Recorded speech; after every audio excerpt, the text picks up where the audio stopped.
He was a man carved from the mountain's own granite, a silent giant haunted by ghosts only he could see, and in his arms he carried a life so fragile it felt like holding a fistful of dust against the wind. Jedidiah Stone had descended into the town of Redemption's Fork not for himself, but for the wailing infant swaddled in worn buckskin, his daughter. Down in the flatlands, he was an outcast, a figure of dark rumor whispered about in saloons and mercantiles. In the town's unforgiving glare, his despair was a raw, open wound.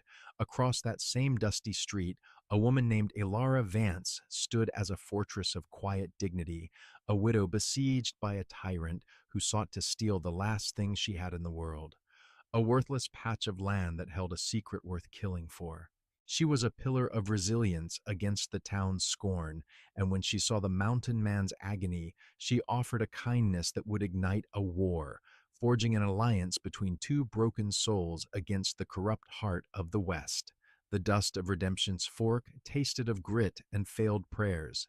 Jedidiah felt it coat his tongue, a dry plaster that made swallowing difficult. It was the town itself he was swallowing, its judgment, its fear. He stood before the mercantile, a structure that seemed to lean away from him as if repulsed. At 6'4", with shoulders broad as an axe handle and a face mapped with the scars of a life lived far from soft beds, he was accustomed to making men uneasy. But today, the unease was his own. It churned in his gut, a cold sickness that had nothing to do with hunger and everything to do with the tiny, feverish bundle in his arms. Lily. Her name was a whisper of green in a world of stone and ice. Her cries were thin and reedy, the sound of a small bird fallen from its nest. He had done his best. He had tried boiled willow bark tea, cooled with snowmelt. He had held her against his bare chest for warmth through the long, frozen nights in his high-peaked cabin. But the mountain that had always been his sanctuary offered no remedy for this.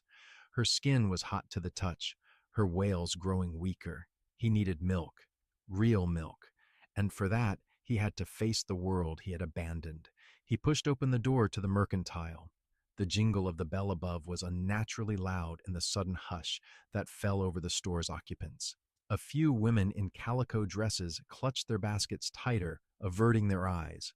A man chewing tobacco by the cracker barrel paused, his jaw slack. Jedidiah ignored them.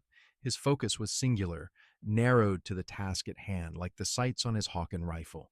The clerk, a gaunt man with a perpetually sour expression named Miller, stood behind the counter. He was Silas Croft's man, which meant he was a weasel with a borrowed spine.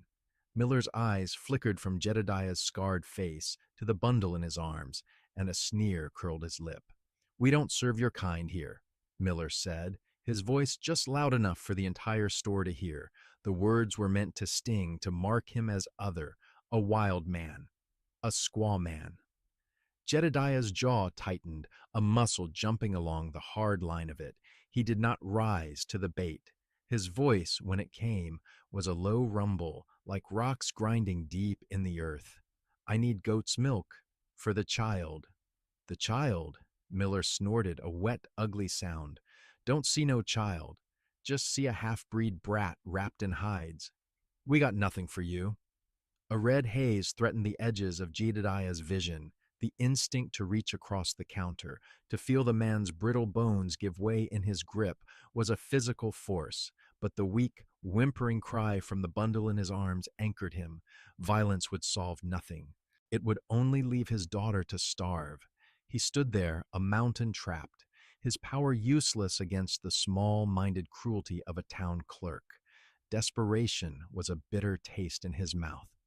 From a corner of the store, where she had been examining the meager selection of overpriced flour, Elara Vance watched. She saw not the savage the town saw, but a father in agony. She knew that look. It was the same hollowed-out desperation she saw in her own reflection each morning. She was a widow, her name tainted by her husband's supposed failure. A prospecting accident, they called it. She knew it was a lie. She was the banker's daughter from Philadelphia, adrift and disgraced in a town that preyed on the weak. Silas Croft, the man who owned this town from the dirt up to the sky, was squeezing her. He wanted her land, the small, rocky claim left to her by her husband, Arthur. He offered a pittance, his offers delivered by the smirking sheriff with thinly veiled threats. Elara refused every time. That piece of land was all that was left of Arthur, of their dreams. It was her last bastion of defiance. She saw Croft's man, Miller, humiliate the mountain man, and something inside her, a cord of stubborn pride that had refused to snap, vibrated with fury. She had so little.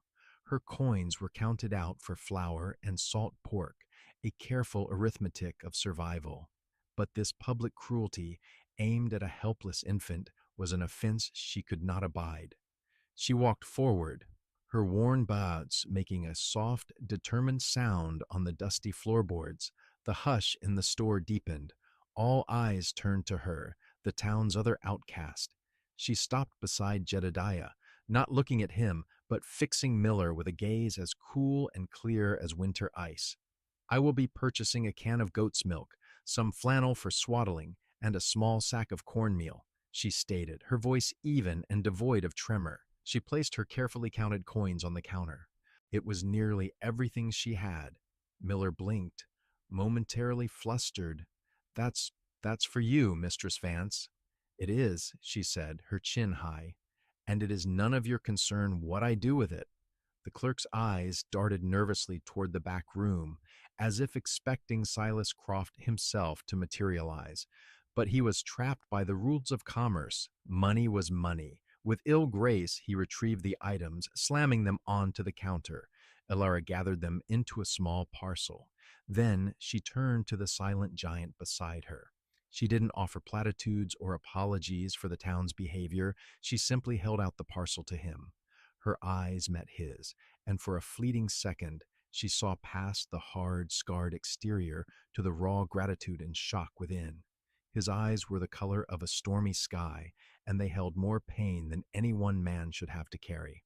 "A child shouldn't suffer for the town's ignorance," she said softly, her words a quiet rebuke to the entire room. Jedidiah looked from her face to the offering in her hands. Kindness was a foreign language he had long forgotten. He had not expected it, not here. He reached out, his large, calloused hand dwarfing the parcel, and took it from her. His fingers brushed hers, a brief contact of leather-tough skin against hers.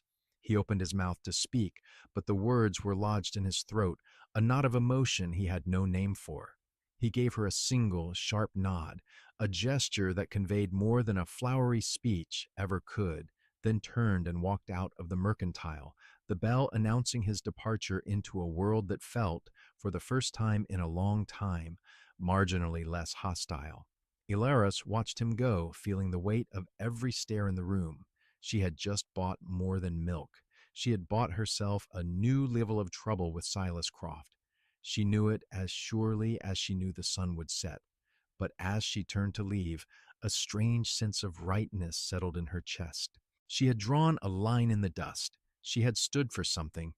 In a life that had been whittled down to mere survival, it felt like a victory. Outside, the wind had picked up, carrying the sharp bite of the high peaks. Jedidiah found a sheltered spot in the lee of the blacksmith's shop. With clumsy, gentle fingers, he mixed some of the milk powder with water from his canteen and dripped it into Lily's mouth. She drank, her small, pursed lips working weakly at first, then with more strength. The sound of her swallowing was the most beautiful sound he had ever heard. He wrapped her in the new, soft flannel, the fabric a stark contrast to the rough hide she was used to. He held her close, his rough beard brushing the top of her head, and felt a wave of relief so profound it almost brought him to his knees. A woman, a stranger, had shown him a mercy he did not believe existed anymore. He would not forget it, but the sky was changing. The pale blue was being consumed by a bruised, purple-gray mass of clouds rolling down from the peaks. A blizzard! He recognized the signs instantly. It was coming fast and hard. He couldn't make it back to his cabin, not with Lily. He was trapped, a mountain wolf caught in the flatlands with a storm on his heels and enemies on all sides. He needed shelter, a place to ride out the coming fury. His eyes scanned the edge of town, toward the scraggly pines that marked the beginning of the wilderness. He remembered an old, abandoned line shack out that way. It wasn't much, but it would have to be enough. Elara felt the storm in her bones long before she saw it. The air grew heavy, the light flat and strange. She hurried back to her small cabin, a sturdy but lonely structure Arthur had built with his own hand at the base of the foothills. It stood on her claim, a testament to a future that had been stolen. As she barred the door and began to build up the fire, a sense of foreboding settled over her. The storm was not the only thing coming. Silas Croft did not forgive defiance. Her premonition proved true. Through the whistling wind, she heard the sound of approaching horses. Peeking through a crack in the shutters, she saw two riders. They were Croft's men, a brutish one named Cole and a younger, leaner one called Finch. They dismounted near her small woodshed, their shapes menacing against the darkening sky. She saw the glint of a flask being passed between them, heard their coarse laughter carried on the wind. Then she saw the torch. Cole lit a pitch-soaked rag, the flame flaring wildly in the gale. Her heart hammered against her ribs. They were going to burn her out. It was a message: submit or be erased. She grabbed Arthur's old shotgun from its place over the mantel. It was heavy, unfamiliar in her hands. Her knuckles were white as she checked the load. She was alone. There was no one to call for, no law to appeal to. The law in this town wore Silas Croft's brand. Jedidiah had found the line shack. It was dilapidated, the wind whistling through the gaps in the chinking, but it had a roof and 3 solid walls. He was settling in, feeding Lily the last of the warmed milk, when he saw the flicker of torchlight through the swirling snow. It was coming from the direction of the lone cabin he'd passed on his way here. He recognized it as the one the townspeople whispered belonged to the proud widow, the woman from the mercantile.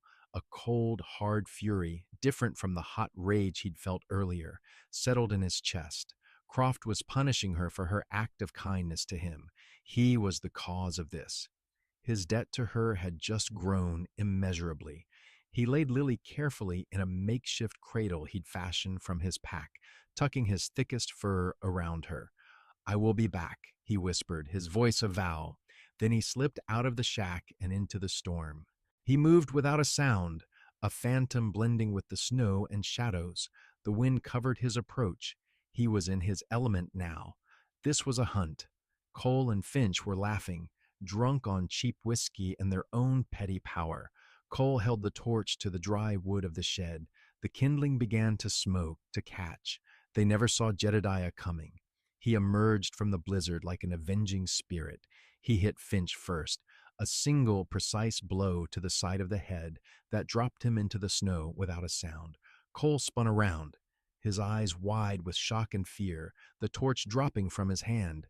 He fumbled for his pistol, but Jedidiah was already on him. He didn't use a weapon. He used his hands. He grabbed Cole by the front of his coat, lifting the bigger man clear off his feet, and slammed him against the wall of the shed. The wood groaned in protest. "You will take a message to Croft," Jedidiah snarled, his voice a low growl that cut through the howl of the wind. He pressed his forearm against the man's throat, cutting off his air. Cole's face began to purple, his eyes bulging. "You will tell him this land, and the woman on it, are under my protection. If he or any of his dogs come near her again, I will not be this merciful." He threw Cole to the ground beside his unconscious partner. The man landed with a heavy thud, gasping for air, terror in his eyes.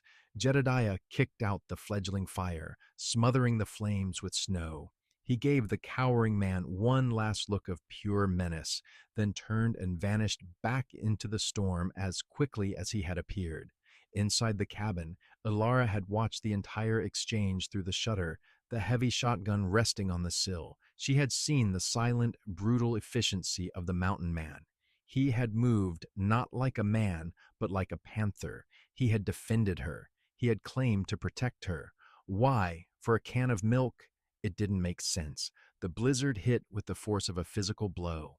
The world outside her window dissolved into a white, roaring chaos. She knew the line shack offered poor shelter. She thought of the man, and more so of the baby. He had protected her. She could not leave him and his child to the mercy of this storm. It wasn't just about repaying a debt, it was about the simple human decency that this town so sorely lacked. Bundling herself in her thickest wool coat, she unbarred the door and stepped out into the tempest. The wind tore at her, trying to force her back. Leaning into it, she fought her way toward the line shack, a lantern held high, its light a fragile beacon in the overwhelming dark. She found him inside, shielding Lily from the snow that blasted through the walls. "You can't stay here," she shouted over the storm. "You and the child will freeze." Jedidiah looked up, his face grim. He was a wild animal, and her cabin was a trap. His instinct was to refuse, to rely only on himself. But he looked down at Lily, whose small face was pale with cold, and he knew he had no choice. For her, he would accept. He nodded, gathering the infant into his arms. They struggled back to the cabin together, two solitary figures battling the storm. Once inside, the warmth of the fire was a shocking comfort. Elara barred the door again, shutting out the raging world. They were now trapped, two strangers bound by circumstance in the small, warm space of her home. The silence that fell between them was heavy, filled with unspoken questions. He stood awkwardly by the hearth, a giant who seemed to take up all the air in the small room. Elara took a steadying breath. She was the mistress of this house. "You can put the child down here," she said, gesturing to a small cot near the fire she had hastily cleared. He laid Lily down with a tenderness that seemed at odds with his formidable presence. He then turned to face Elara, his expression unreadable. For the next several hours, a silent assessment took place. He said nothing, but he was not idle. He checked the security of the shutters, his movements economical and sure. He brought in more wood from the porch, stacking it neatly by the fire. He moved with a quiet competence that spoke of a life of self-reliance. Elara, in turn, moved about her kitchen. She prepared a thick stew, the smell of herbs and simmering meat slowly filling the cabin, chasing away the scent of fear and snow. She showed him, without a word, how to warm a cloth with water from the kettle to clean the baby's face. She found an old, soft linen nightdress of hers and tore it into strips, demonstrating how to swaddle the infant snugly to make her feel secure. He watched her hands, so much smaller than his, as they worked with a gentle efficiency he could never master. He saw the strength in her, not the brittle, loud strength of the men he knew, but a deep, rooted resilience. She was not broken by her grief or her circumstances. She was like a winter pine, bending in the storm but refusing to break. She watched him as he took her instruction, his large, scarred hands surprisingly deft as he rewrapped the baby. She saw the fierce, protective love in his eyes whenever he looked at the child. He was not the monster the town whispered of. He was something else entirely, a man carrying a great weight, both literally and figuratively.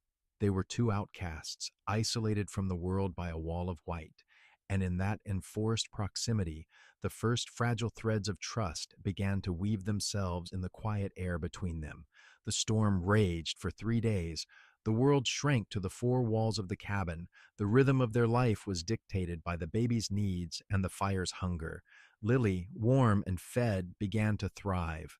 Her fever broke, and her cries were replaced by soft gurgles and coos. The quiet care of the infant became a bridge between them. On the third night, with the wind still screaming outside like a tormented soul, the silence finally broke. Jedidiah was staring into the fire, the flames reflecting in his stormy eyes. Lily was asleep on his chest, her tiny hand curled around one of his fingers. "The scars," Elara said softly, her voice barely disturbing the quiet. "On your face. The town says you got them in a brawl with a grizzly." A low, humorless sound escaped his throat. It wasn't quite a laugh. "Snorts? The town says many things. Most of them are lies." He was quiet for a long moment, and she thought he would say no more. But then he spoke, his voice a low monotone, as if reciting a story he had told himself 1,000 times in the dark. It was Comanches, a government survey team. I was scouting for them. We were ambushed in a canyon. They came out of the rocks like ghosts. He paused, his gaze distant. My wife was with me. Sarah. She she wasn't supposed to be there. She died. They all died. I was the only one who walked out. He touched the long silver scar that ran from his temple to his jaw. This was a parting gift. The confession hung in the air, stark and brutal. He had shared the source of his haunting, the ghosts that walked with him. He was confessing not just the event, but the guilt that had driven him into the mountain's solitude. He had failed to protect his wife, and now he was terrified of failing this child. Elara felt a profound ache of empathy for him. His loss mirrored her own. She knew what it was to be the one left behind. His vulnerability was a gift, an offering of trust. She decided to meet it with her own. My husband, Arthur, she began, her voice gaining strength as she spoke. The town believes he died in a rock slide while prospecting, that he was careless, chasing a fool's dream. She stood up and walked to a loose floorboard near the hearth, prying it up.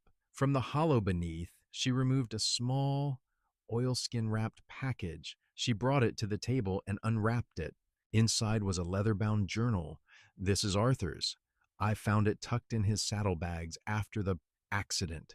She opened it, the pages filled with her husband's precise, steady script. He wasn't careless.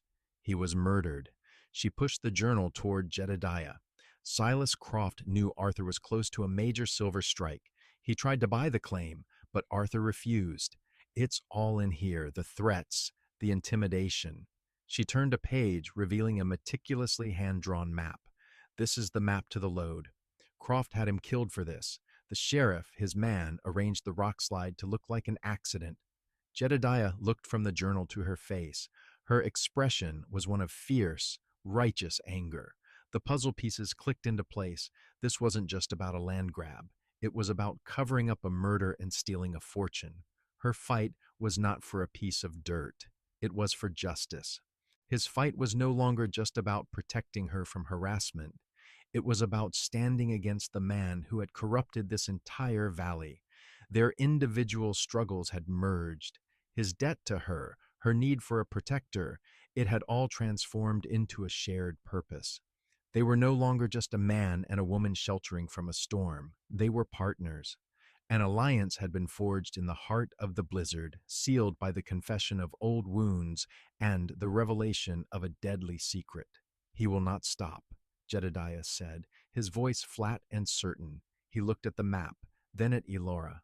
When this storm breaks, he will send more men, not to scare you, to finish this.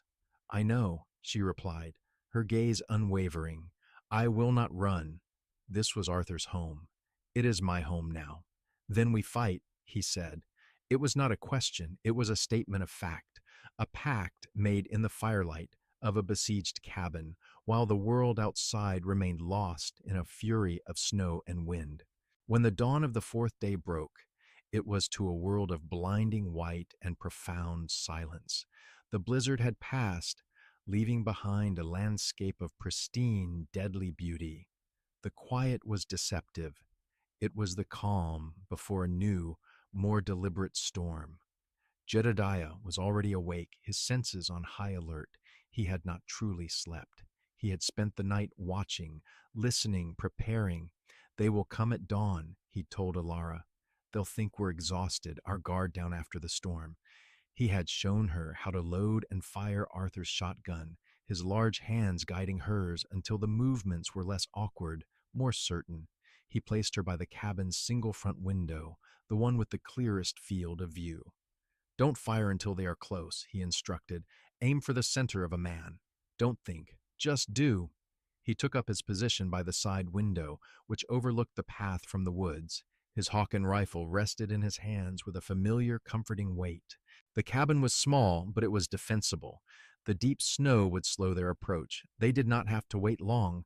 5 riders appeared as dark shapes against the snow-covered ridge, their horses struggling through the deep drifts. Jedidiah recognized the man in the lead. It was Croft's foreman, a hard case named Kincaid, a man known for his cruelty. Ilara's breath hitched, 5 of them.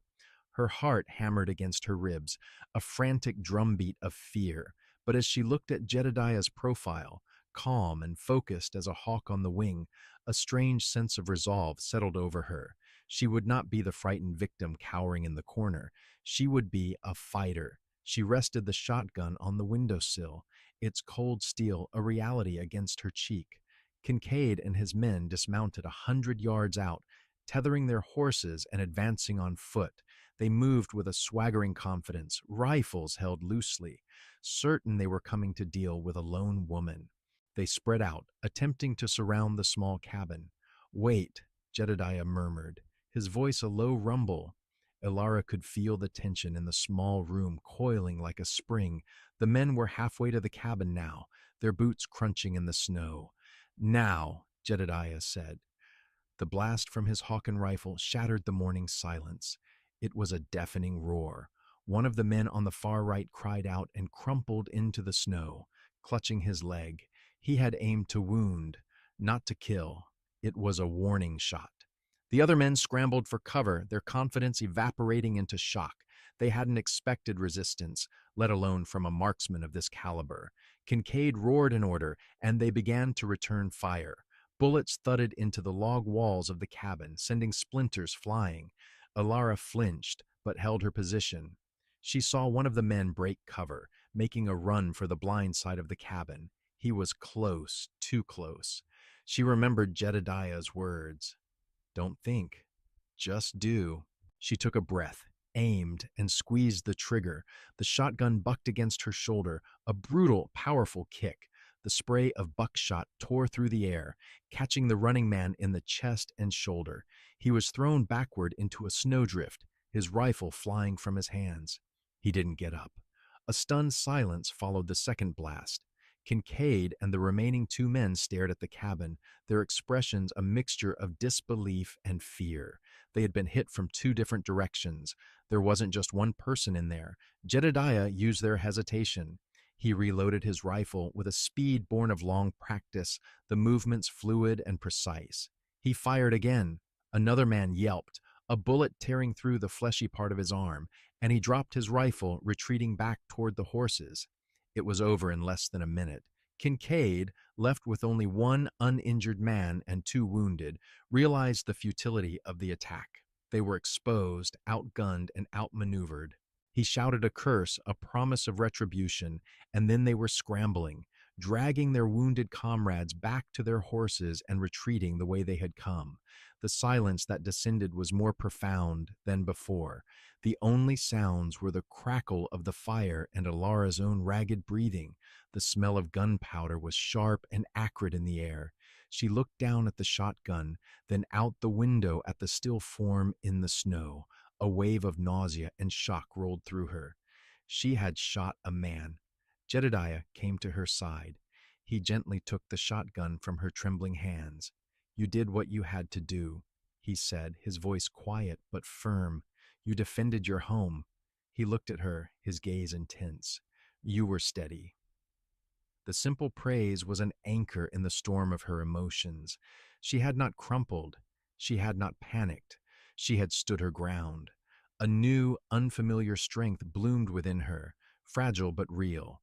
She had survived the first battle. "This changes things," he said, his eyes on the trail the riders had left. "Croft won't send henchmen next time. He will come himself. He'll bring everyone he has. He can't afford to have witnesses to this." "What do we do?" she asked, her voice shaking slightly. "We can't win a siege. We don't have the ammunition or the supplies. Staying here is a death sentence." He paused, his gaze meeting hers. "You could run. Take the child. Head north. I could buy you time." Elara looked around the small cabin. She saw Arthur's books on the shelf, the rocking chair he had built for her, the faint scratches on the floor where they had danced on their wedding night. She looked at the cot where Lily slept, oblivious to the violence that had just unfolded. This was more than a building. It was the heart of her life. Running meant letting Croft win. It meant Arthur's murder would go unpunished. "No," she said, her voice clear and strong. I am done running. This ends here in Redemption's Fork. We take the fight to him. A flicker of something, respect, surprise, perhaps even admiration, passed through Jedidiah's eyes. He had offered her the sensible way out, and she had refused it. She was not made of glass, this woman. She was forged from iron. All right, he said, a slow nod of his head. We go to town. We don't hide. We don't wait for him to come to us. We face him on his ground. In front of everyone. He picked up Arthur's journal from the table. We have the truth. Let's see if it's as powerful as a bullet. They rode into Redemption's Fork, not as fugitives, but as arbiters of a long-delayed justice. Jedidiah rode his sturdy mountain horse, Lily strapped securely to his chest in a makeshift carrier Elara had fashioned. Elara rode her own mare, her back straight, her chin held high. She held the reins with a steady hand, Arthur's journal tucked safely in her saddlebag. The townspeople stopped and stared as they passed, a silent, imposing man and a determined woman riding side by side. The air crackled with anticipation. They did not ride to the sheriff's office. The law in this town was a sham. They rode directly to the heart of Croft's power, the Grand Saloon. It was the middle of the day, and the place was filled with Croft's ranch hands, sycophants, and the man himself, holding court at his usual table in the back. Jedidiah dismounted, helping Elara down. He handed her the journal. "Stay behind me," he said, his voice low. She shook her head. "Beside you," she corrected him. He gave a curt nod. Together they pushed through the batwing doors. As before, a sudden silence fell. The tinkling of the piano ceased. Men froze with glasses halfway to their lips. All eyes turned to the doorway. Silas Croft looked up from his table, a flicker of annoyance on his face that quickly turned to a confident, cruel smirk. He saw a reclusive madman and a hysterical widow. He saw no threat. "Well, well," Croft boomed, his voice dripping with false cordiality. "Look what the storm blew in, Mistress Vance, and the mountain savage. To what do I owe this displeasure?" Elara stepped forward, her voice ringing out in the cavernous room, clear and unwavering. "You owe me a husband, Mr. Croft." She held up the journal. "I have here the journal of Arthur Vance.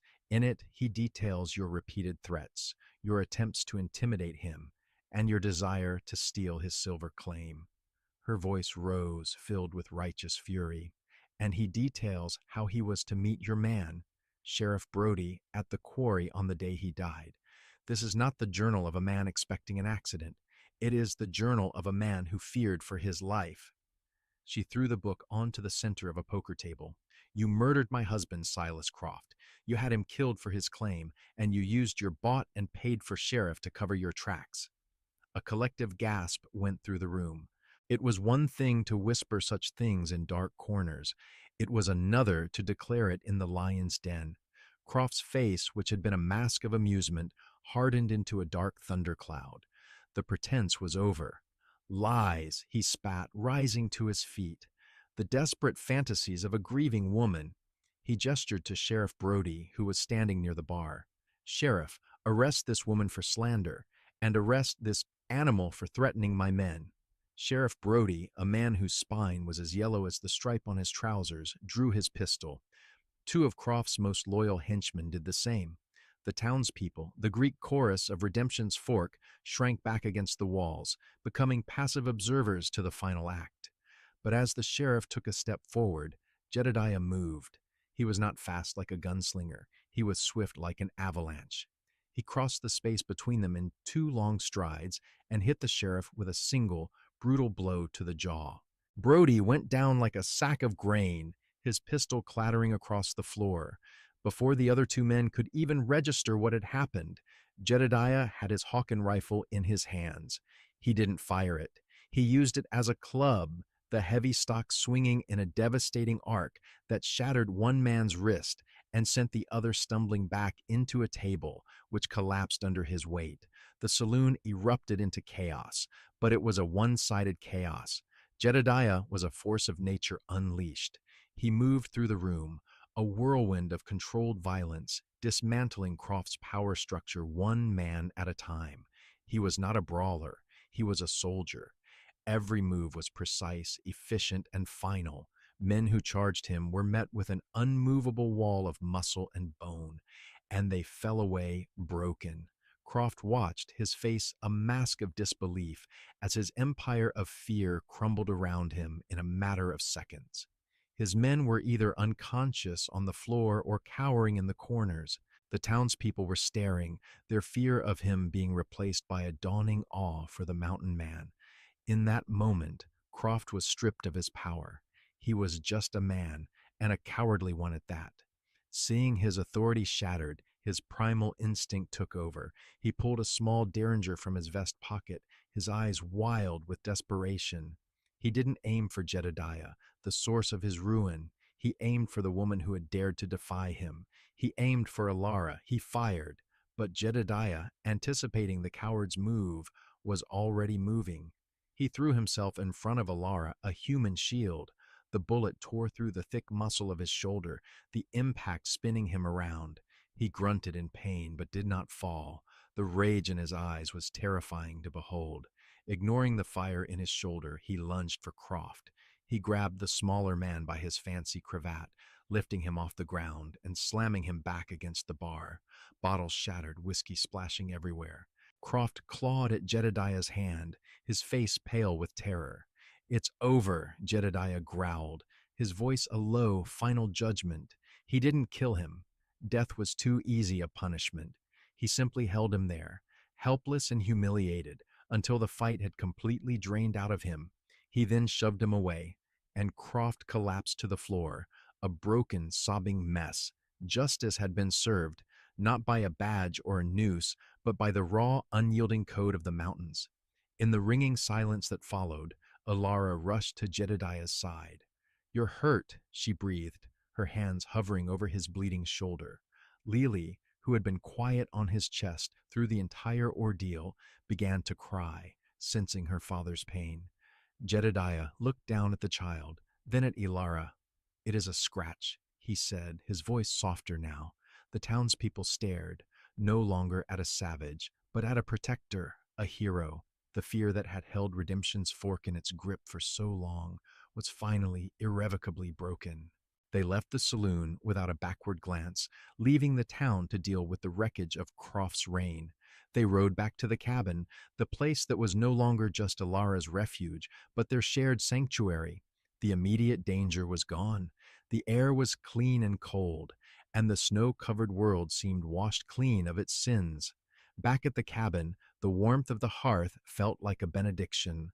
Elara carefully cleaned and bandaged Jedidiah's shoulder. He sat stoically through her ministrations, his eyes never leaving her face. When she was done, she took Lily from him, rocking the baby gently until her cries subsided into soft, sleepy sighs. A new kind of silence settled between them, comfortable and deep. It was the quiet of a battle won, of a shared ordeal survived. The future, which had been a terrifying, uncertain void, now held a glimmer of possibility. Jedidiah watched her with the baby, a portrait of tender strength against the firelight. He thought of his cold, empty cabin high on the mountain. He thought of the solitude he had once craved, which now felt like a prison. He could not go back to it. He could not leave this. "This is a good place to raise a child," he said, his voice a low rumble that filled the quiet room. It was not a question. It was a statement of fact, of intent. It was the laying of a foundation stone. Elara looked up from the baby, meeting his intense gaze.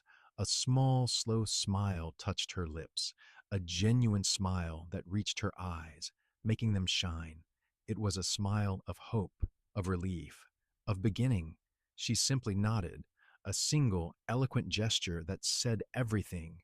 "Yes, this is our place. This is our home." Clear as throat. And so it was. In the years that followed, Redemption's Fork slowly lived up to its name.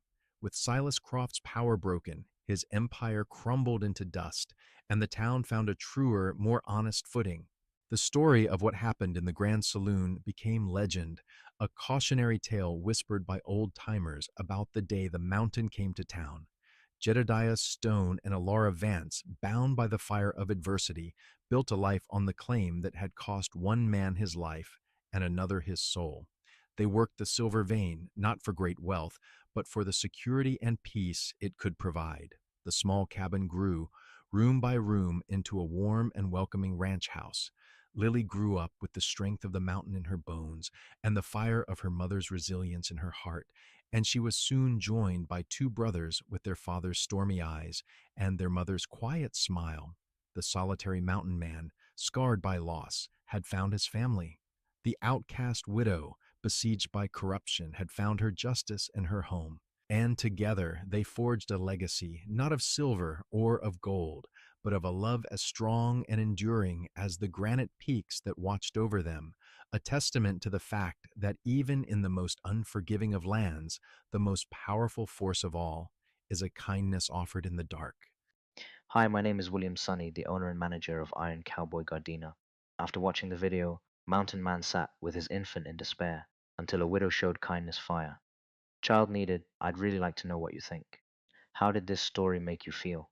What stayed with me most was how one simple act of kindness completely changed the direction of two broken lives.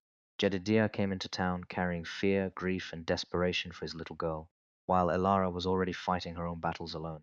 Neither of them expected trust to grow out of such a difficult moment, but sometimes the people who understand pain the most are also the quickest to show compassion.